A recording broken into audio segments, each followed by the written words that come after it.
Do sales conversations make you feel awkward or pushy? It's time to ditch the outdated salesy strategies. Your guide, Nikki RAUSCH, will show you how to combine kindness with selling skills to meet your prospects where they are, and in the process, how to up-level your influence and income. Learn how to earn business easily and effortlessly. Here's Nikki. Welcome, and thank you for listening to the Sales Maven Show. I'm Nikki RAUSCH. Today, we're going to do a sales success story with one of our brilliant Sales Maven Society members. She is a favorite among many of us. It is Faithann Basore, and she's here today to share another success story. She actually has been on the podcast before, and I'm so honored that she wanted to come back and share another success story. So if you didn't hear this episode, I would encourage you to go listen to episode 157, where we talk about how to maximize your email list. But we're here to talk about something else today. Faithann, welcome back to the show, friend. Thank you, Nikki. It's a pleasure to be back.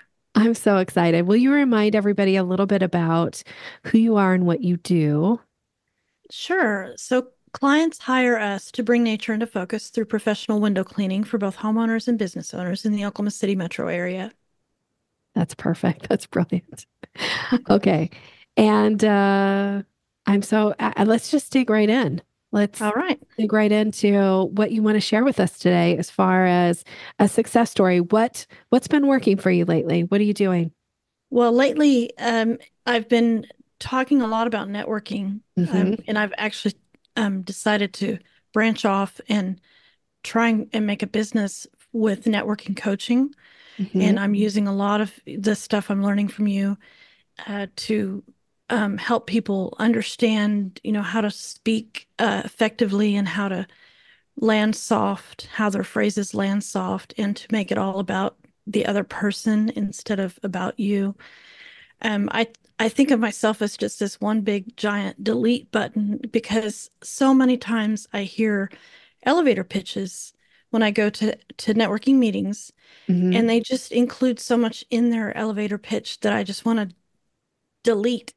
Like, this is not important. It's not important how long you've been in business.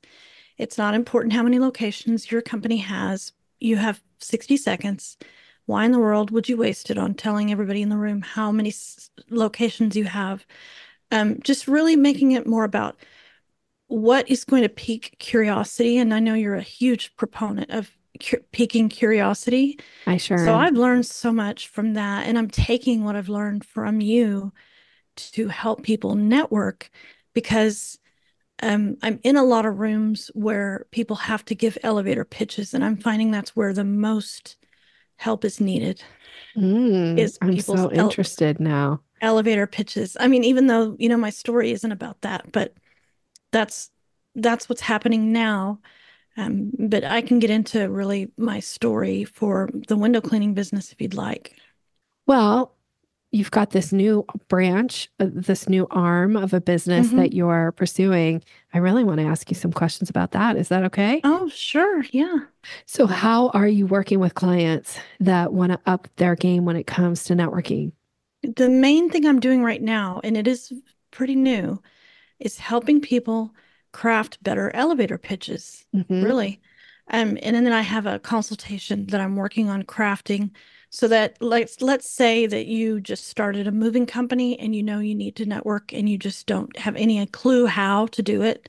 There would be a 30-minute consultation where I just walk you through what the basics, do's and don'ts, a lot of etiquette, a lot of mindset. When you go into a networking room to build relationships, you're going to be much more productive, effective, memorable than if you're going in there to pass your business card out and to put everybody you meet on an email list and spam them profusely.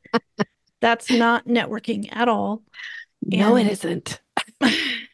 So I'll just a quick example. I was helping an insurance agent with her 60-second elevator pitch. So she said, life insurance will pay for college. And I mean, this was talking to her, and I was thinking, well, yeah, but that's pretty boring. That's a ledger. That's a balance sheet. And I said, well, wait, what about instead of saying life insurance pays for college, you say, if you take action today to purchase life insurance, then the university that Johnny has picked out and his stuff is in the back of the car and he's driving, his dorm room is picked out, he can go to college. So the difference is you're painting a picture with an emotional attachment instead of saying life insurance can pay for college. That difference, when you only have 60 seconds, you're really not there to you're not there to list your services or to list the benefits. You're there to create curiosity and paint a picture of who you're looking for.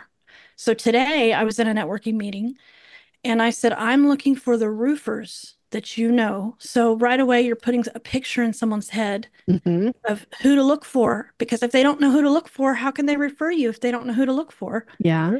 And I said the challenge that a roofer has when he comes into a room like this, he has two challenges. There's going to be 3 roofers in the room too. That's a big deal. So his elevator pitch has to overcome that. He has to stand out even more so than I do as like a window cleaning business owner or a networking coach. And then the second thing he has to do is get what he wants to say in 60 seconds. And so, and that's where every word really counts when you only have 60. And today I only had 30 seconds. Like everybody only got 30 seconds. What can you say in 30 seconds? So you have to choose your words very, very carefully and strategically, and you have to practice. So that's what I help people do. I love it. I love it. So awesome. Okay. So you have a specific technique or something that you've implemented and you've had some great success with it. Do you want to share a little bit about that? Yes. So many people know you as a sales coach, but in the Sales Maven Society, there are modules, and that is so valuable. And I was training going through modules, just to clarify. training modules. Yeah. I was going through them because I had committed to spending a certain amount of time in the training modules every day. This was about a year ago. Thank you for that. You're welcome. Because you want to get the value. Like it doesn't do you any good if it just sits there and it never gets listened to or That's used. right. So, okay. Meanwhile, in the window cleaning business, we had done a job for a car dealership. And my contact at the car dealership is who I negotiated all of the pricing and the job, the scope of the job with. And we had worked together prior on a previous employer that he had worked for with no problems. I sent the estimate over and I took his word as approval when he said, yep, green light. I said, okay. Now, there were 2 parts of this job. There was the showroom windows, and there was the bay doors. And those are those large doors that you see at car dealerships and at auto body places. And sometimes they can have a lot of windows in them, the small windows, like four deep, and they go up, from several feet high. And we were walking around. I was like, well, do you want these done too? Oh, yeah. And I said, well, some of them aren't finished yet. So how many do you want? Just do them all. Whatever is here when you come and do them. If whatever's not ready, it doesn't. He just gave this impression that it really didn't matter to him. You guys are great. I know your work. Come on, do the thing. So the estimate was sent and it was broken down. It was like this much for this and this much for those bay doors. And because I didn't know how many we were going to be doing, I did not include them in a total, which was my mistake. So the price at the bottom of the estimate, it said total, but then below it had all the pricing for this additional work that we were going to do. But in my estimation, it would be finalized after the job was done. It would all be totaled up because we didn't know how many we were going to do. And so we did all the work, sent the bill, and didn't hear anything, sent the bill later. Actually, I sent it to the actual office, not to him, my contact. And then that's when just everything blew up. So I won't go through all the details, but it came down to I knew I was going to have to call the owner of the dealership, whom I never met, never talked to, who thought that we were in there to cheat him, like convinced that we were there to take money from him, additional money that we didn't present, that we would be billing for. So in the training module, I just so happened to be going through some of the stuff that you had, and I came across that NLP mandala. And that's a way to center your mind with statements that really help you put yourself in the right mindset. Yeah. And when I watched it, you had it more of a positive, like excited for the opportunity and excited to be in the situation and knowing what you know. Well, I used that to say to myself, I'm glad that I have this opportunity to talk to this owner. Even that was just a mindset shift because I really was nervous. And then what the most important thing of there were 4 statements was I know what I know. And what I knew was that I had no intention of trying to cheat the car dealership out of money. I had no intention of ever doing that. And if my contact would have said, hey, don't do the doors, just do this, that's what we would have done. Because, we'll do what the client wants us to do.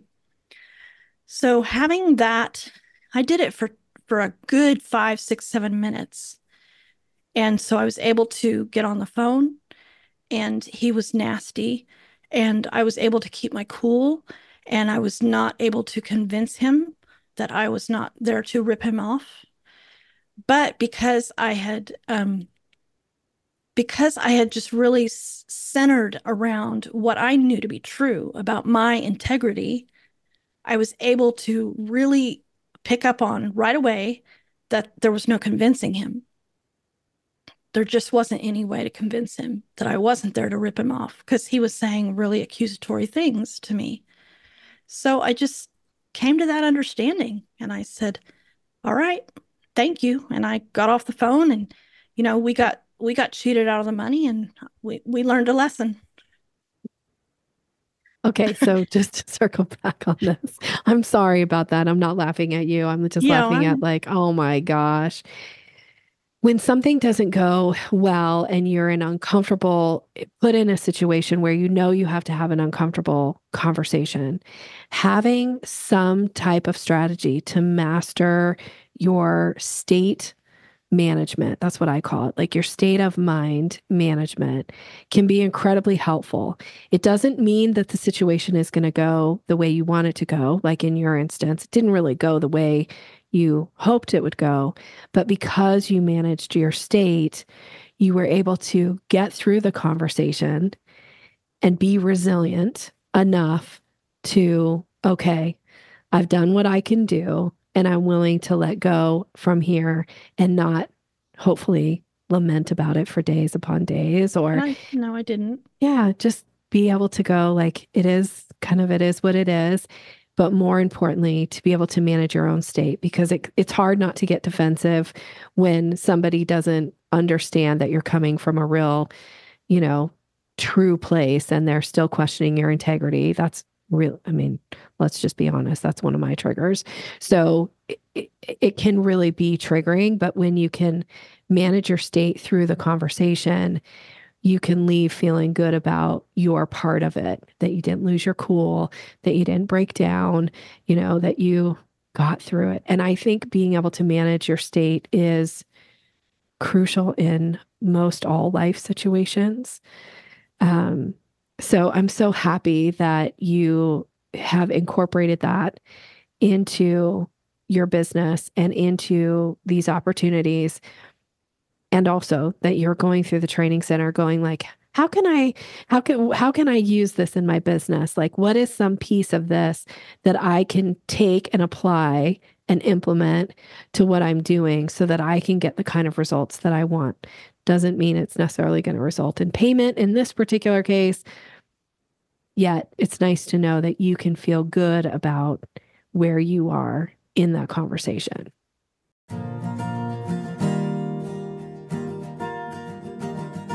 Are you ready to uplevel your sales game? Well, here is a gift for you. It is the Mastering the Sales Conversation mini training. This training gives you my proven step-by-step approach to sales so that you can go from that overwhelmed and intimidated approach that you have to sales to feeling confident and leading a conversation so that you easily guide somebody to hiring you. You can get it right now by going to yoursalesmaven.com/mastering. This is my gift to you. Go grab it now.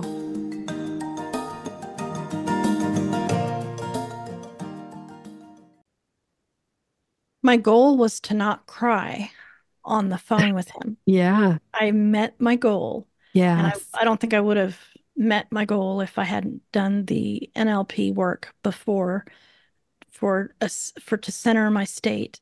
Yeah. Now I cried afterwards, and I called my husband and I said, "You wouldn't believe how mean he was to me." Yeah. But that's okay, because that's just release. You have that emotional release. But on the phone, it was just saying to myself that I had integrity just really helped me, because he was out to convince me that I didn't have integrity. Mm-hmm. But it was only because I had said it to myself. That you talked about resilience. Mm-hmm. And that's what the barrier, that the wind is trying to break you down, and you have that, you're shored up because you have told yourself what you know to be true. And I knew that to be true. Yeah. I just needed a lot of convincing of my own self before I went on the phone with him so that I could be resilient. Yeah. I like also that you took the time that you needed, because yes, I teach the NLP mandala, and, there are times where I can say it in less than probably a second to myself and go like, okay, I'm in the right state that I need to be for this moment. But there are other times where we're particularly vulnerable, emotional, upset, whatever, like there's all kinds of things going on. And sometimes it takes a little bit longer. The very first time I ever used the mandala to apply to my own situation, it took me about 10 minutes. I was sitting in a rental car with the sun beating down on me. And this was back before wireless headsets or earbuds, and so I did look like I was sitting in my car talking to myself, because I was. And I was just saying it out loud until I could actually feel what it felt like in my body to access the feelings I needed to walk into what was a pretty high stakes meeting. So I love that you took that 5 to 6 minutes that you needed to access that within yourself. What does that feel like in my body when I am sure of my integrity? That way, when stuff comes at you, like you said, the wind, it's a little bit like the wind can come up and over and just kind of roll off versus like knock you down. Mm-hmm. So there was a study years ago where they created this perfect environment for, it was like this huge greenhouse, but it was like this big bubble, and they created this perfect temperature, perfect environment to grow these trees and these plants and these vegetables and fruit and stuff. And they couldn't understand that the trees would grow to a certain height and then they would just topple over. And they finally figured out that the reason the trees would grow to a certain height and topple over is because there was no wind. And it was only through the wind that allowed for the trees, for the roots to like bear down and grow stronger underneath the ground, so that when situations happened, when the wind came, they didn't topple. And so having some type of way to manage your state, knowing that there will be wind in your future and in your client conversations, there will always be wind.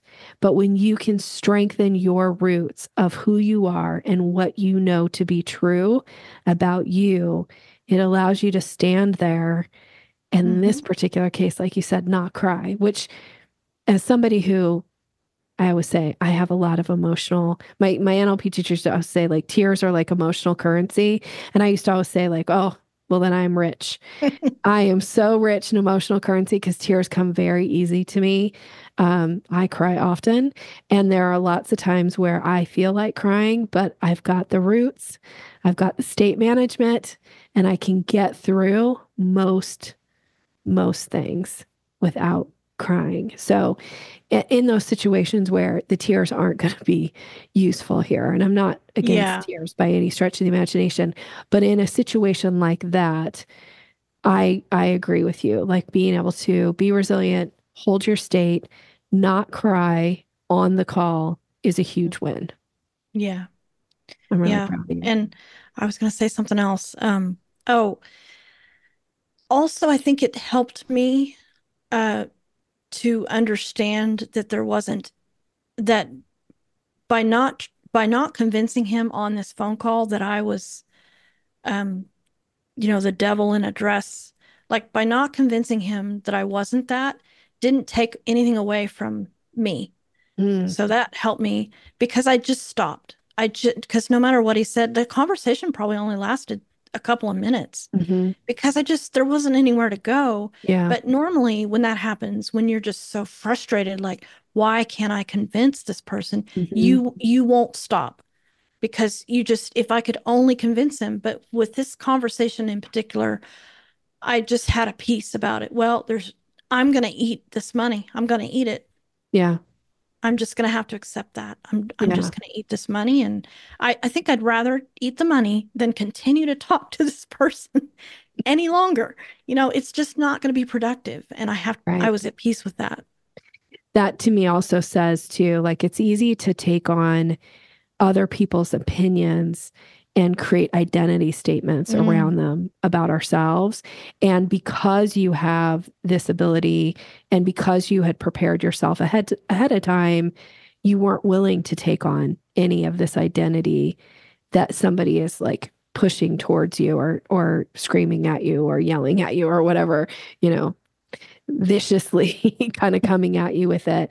It's that like, what's that saying? Like other people's opinions about me is none of my business. Like in a way, you're able to take a step back and go like, his opinion about me is not something I'm going to take on and hold to be an opinion about me. So that's amazing. Thank you for sharing the story. I know that's a vulnerable story for you to share.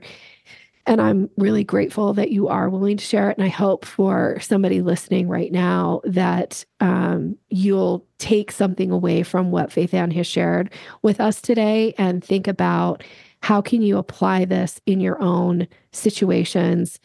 How can you prepare yourself for those uncomfortable conversations? Have some kind of mindset work that you do before putting yourself into those conversations so that you don't walk away feeling crushed and change some part of your opinion of yourself around identity because somebody wasn't able to, see it from your perspective. So it's amazing. Thanks for sharing. Appreciate you. You're welcome. And, we learned too, estimates are different now. And we're pretty leery about car dealerships now. I mean, it's just like, I don't know. And the biggest takeaway was that the estimate gets signed off on by the person who's going to write the check, not a representative of the person who's going to write the check. Yeah. That's the big deal. You can't take good people's goodwill for granted. And I that's what I did. I took my contact's goodwill and his good nature and his friendliness a little bit for granted. And I shouldn't have done that. I should have known that it was going to be a lot of money. And I should have said, hey, X, person, just for my own well-being, would it be okay if we went ahead and had your boss sign off or, phrase it? I'm sure you'd have great language, but just get some approval from somebody who has the most to lose or gain from the work. Yeah, I do think it's important when situations don't end up with the result that we were hoping for, that we wanted, to look at it and go, what will I do differently next time? And, the good and the bad, I think, specifically to all of us business owners out there, is we don't know what we don't know sometimes. And so we have to kind of learn lessons the hard way. It's great when we have people around us who can caution us, give us cautionary tales, and help kind of, divert us from making huge mistakes. But sometimes the learning really does come from, gosh, now knowing what I know, here's what I'll do differently. And so being able to not beat yourself up about, gosh, I didn't do this and I didn't do that, to be able to say, okay, so going forward, here's how we handle proposals, or here's how we handle estimates. And here's we ask for a signature, or whatever that piece is that you can implement into your business. Again, so that you're not finding yourself, you certainly don't ever want to repeat that kind of a situation, or find yourself in a situation where you're walking away from money that you earned, Yes, and is certainly owed. And because it wasn't communicated in a way that was maybe as clear as it needed to be for this particular client, you'll make it more clear next time. And that's really all we can do, I think, as business owners, but also as humans. When you know better, you do better. That's it. yeah. So good for you. All right. Thank you so much for being here. One of the questions I always like to wrap up with is, what's the best way for people to get in touch with you? Somebody who maybe needs a little help with their elevator pitch and needs the story and help to pull that out of them. What's the best way for people to get in touch with you, friend? The website is thenetworkerstourguide.com. It's all together. The Networkers Tour Guide, no apostrophe, thenetworkerstourguide.com. And can I make a recommendation too, real quick, for the listeners when they join the Sales Maven Society? Yes, you may. Thank you for asking. Okay. So when you join the Sales Maven Society, there's so much training. And if you say, I'm going to do this training, and that's all you say, you won't do it. So my recommendation would be to schedule it into your day, and with a set time frame. Like this month, I'm going to devote 30 minutes a week for the training, or whatever you can reasonably manage. Do that, and that will make sure you do it, because you can't just say, there's so much training, I can't wait to get started. And then without a plan, you probably won't, because life gets busy. But there's so much benefit there. Be intentional about it and get the benefits. Thank you. And you have been intentional. You are a great implementer. I'm so honored to get to work with you. And you're such a great contributor in the group too. And we're so happy to have you in the community. So thank you for being here. You're very welcome. All right. And for you, the listener, thank you for listening. These sales success stories, I learn so much from them too. It's interesting to hear how people apply and use the content, and what happens as the result. So even though it might have some cautionary tale to Faithann's story, I do see that there's a lot of redemption there too, around being resilient in these moments that are uncomfortable, and preparing yourself ahead of time, because it makes a difference. All right. I'm wishing you continued success in all of your comfortable and uncomfortable conversations. Thank you for listening. Have a great rest of your day. Thanks for listening to Sales Maven. Visit us online at yoursalesmaven.com/maven for more resources to boost your confidence and skills.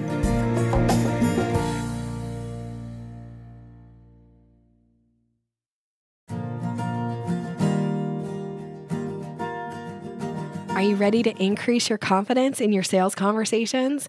I have a gift for you that is going to show you exactly how to do that.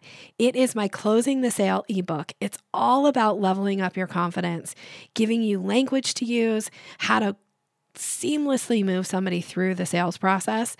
And you can get it right now by going to yoursalesmaven.com/maven. Go grab it.